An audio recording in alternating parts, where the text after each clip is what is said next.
I get asked these questions frequently. Why did you choose a Ghanaian university over a Nigerian university? Why did you decide to come to Ghana instead of going to the UK, the US, or Canada to study? Why did you decide to even come to a private university in Ghana instead of a private university in Nigeria? These are some of the questions I get asked on a daily basis, and I think it is time for us to answer. And I also know that a lot of us are wondering why you see troops of Nigerian students in Ghana. If you know this is a kind of video you would love to watch, just keep watching. Hello guys, welcome to my YouTube channel. My name is BEFE'S, and if this is your first time of coming across my channel, you are highly welcome. I'll first share the personal reason why I decided to come to Ghana to study. Personally, it was never in my plan. I was actually applying for schools in Nigeria. I wrote JAMB like 2 years, and it was quite difficult, and let me tell you why.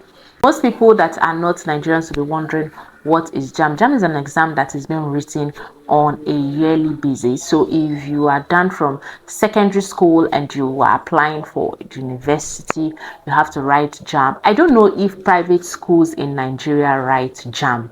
I can't tell, because I did not, attempt to apply for any private university in Nigeria. This JAMB exam is written on a yearly basis. So if you write JAMB this year, it's not like WAEC, that when you write WAEC and you pass, like you are good to go, like you have that result, you can present it 6-7 years later. It doesn't happen like that with JAMB. JAMB is a yearly exam that you have to take. So this year you write JAMB, you pass, you apply for universities. If you did not get admission into any university, when next year comes, you have to write the JAMB again, and you have to apply for admission again. If you don't get the admission the upper year, you have to write JAMB again. So imagine someone that has left school for 3 years, keep writing JAMB, trying to enter into university. Sometimes it gets very frustrating. And so if you have access to just move out, you do. Most of the students that you see come to Ghana, they would have wished to go to the UK, to the US, to somewhere else, or they want to even study in Nigeria. But yeah, they're in Ghana. Writing JAMB wasn't the problem. Passing your post-UME wasn't the problem. The problem was getting access into the school, like getting the proper admission to the school. So I was applying for more of the government universities, the federal universities, and all of that. So yes, for 2 years, I was having that struggle, but finally I got admission to the university, one of the states in Nigeria, and I was schooling. All of a sudden, there was this indefinite strike that came up. So it wasn't planned like you will go to Ghana, do you get? It was an emergency plan, and I had to travel to Ghana. I had to apply for a school in Ghana, and that was how I went to Ghana. And I started schooling. So I didn't even attempt to go to any private university. I didn't even research on it, because that wasn't my intention from the onset. I wanted to go to a government university in Nigeria. So it didn't even cross my mind that I can even go to a private university in Nigeria. So that's for me. Let's now talk generally as to why you see most Nigerians schooling in Ghana instead of in Nigeria. First of all, there is something that we call strike in Nigeria, and sometimes these strikes are definite or indefinite. So definite strikes are the strikes that you know that, okay, maybe the lecturers can say we are going on strike for 2 weeks, or we are going for strike for 2 months, and then they go for that strike. There will be no lectures, there will be no activities in the school, students will have to go back home, lecturers will be home, that kind of a thing. After then they come back. But when it's indefinite, you don't really know when that strike will be lifted. So for me, I think that was what happened to me personally. It was an indefinite strike, and that was what instigated my decision to come to Ghana. So that strike affects students a lot. So imagine if you have to spend 4 years in school, and because of constant strikes, you have to spend 5, 6, 7 years in school, because sometimes these strikes becomes indefinite, and you can be at home for 2 months, 3 months, 4 months just because of strike. And during that period, no schooling. And whenever the strike is being lifted, whenever everything comes back to normal, you still have to continue from where you stopped. The question is, why did you choose Ghana instead of the UK, the US, and all of that? When we talk about affordability, I feel Ghana was more, I'm using the word worse, because right now, looking at the dollar rates, the foreign students will be spending like they'll be spending a fortune. When I was studying, yes, we were paying in dollars, but the exchange rate wasn't this high. So I can imagine students struggling to pay in dollars right now. Changing naira to dollars, it's no joke right now. I can imagine how much of a fortune they are paying in order to study in Ghana. I'm saying Ghana because when it comes to affordability, Ghana will be much more affordable compared to the UK, the US, or Canada, or whatever. As long as you're a foreign student in Ghana, you will be paying in US dollars. Dollars. That's what you'll be paying. Most Nigerians will choose Ghana because Ghana feels like home. Ghana is just not too far from Nigeria. Some people will still want to be close to home, somewhere you can easily go home and come back. You don't have to break your back in order to go home, visit home, and come back. Even some parents will feel more safe to bring their children to Ghana because they feel I can easily visit my child, I can easily check up on my child.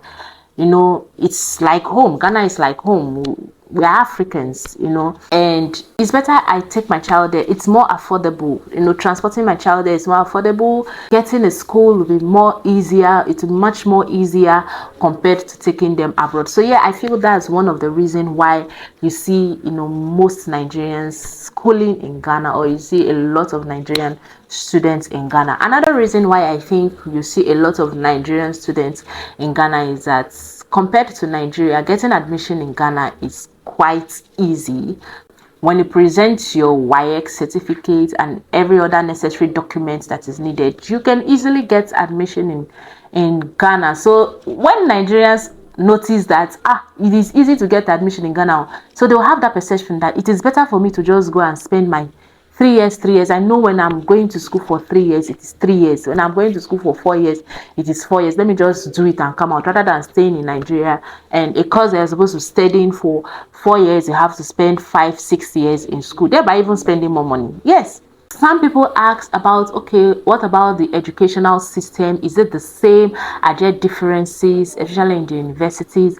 For me, I attended a private university in Ghana, and I have not attended a private university in Nigeria. So I cannot use a private university in Ghana to compare with a public university in Nigeria. That would be unfair. If I want to do so, let me compare a private university in Ghana and a private university in Nigeria. And we have a lot of Nigerians in public universities in Ghana, and they still pay in dollars.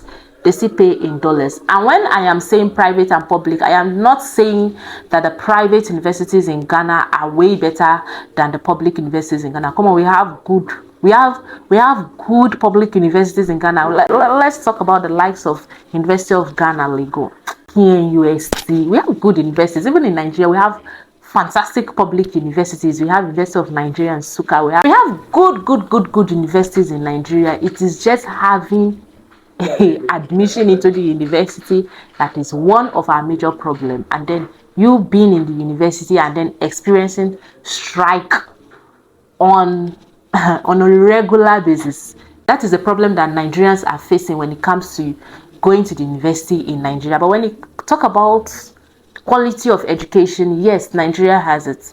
When you talk about quality of education, yes, Ghana has it. So now, as someone that have been to Ghana, studied in Ghana, and now living in Ghana, I would want to say my personal opinion about Nigerian schools and Ghanaian schools. Now, this is outside the university. I'm not even talking about the university right now. Let me talk about the secondary level. In Ghana, they call it form 1, form 2, form 3. Secondary, we call it JS1, JS2, JS3, SS1, SS2, SS3. There is something I love so much about the Ghanaian schools. There is this competition they always hold.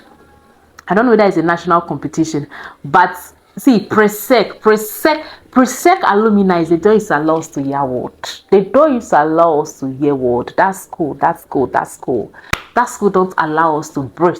They don't allow us to breathe. They have pride. They have ego. Is it ego? Or ego? Whenever it is that competition, I love how Ghanaians are united. Like, they air that particular competition on TV, and when you see how Ghanaians come together to support their schools, like the schools they graduated from. In fact, the last competition they had, John Dumelo, a very popular Ghanaian actor, had to walk. I don't know, I think it's Presec. Let me know in the comment section. All the Presec alumni, let's know in the comment section.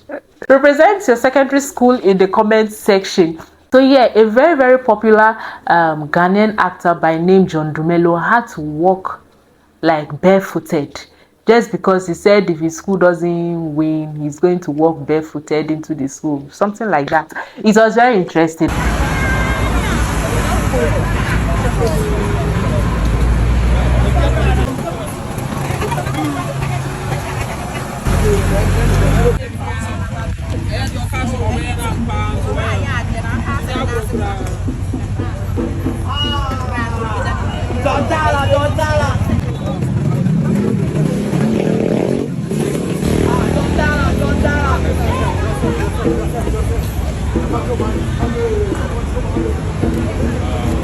And I love anytime that competition is ongoing, because most of my friends in Ghana that I have, even their WhatsApp contacts, they are always posting about their school, hyping their school and all of that. So it makes me feel like I wish I attended one of these schools, so that I'll be hyping my school, I'll be supporting my school as an alumni, proud alumni and all of that. But it's very interesting for me. I love that a lot. I love it. It makes even those that did not want to go to school to have interest in school. Yes, because the way they make it fun, you really want to be in school, you really want to say you graduated from this school, because it just brings unity among students, and it connects both the students and the alumni of that particular school. I don't know if there's something like that in Nigeria. Nigeria is very big. How would I even know if one state is doing it?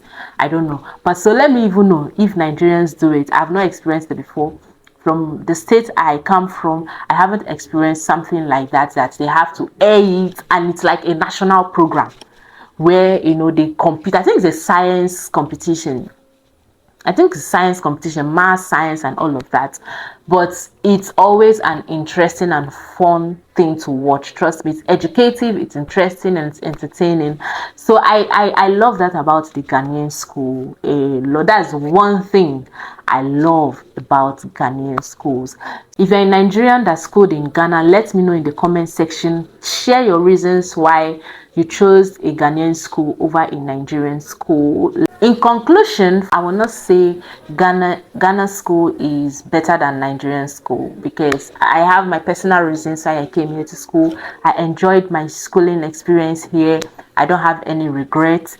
But in everything, anywhere you are schooling, make sure you make the best out of it.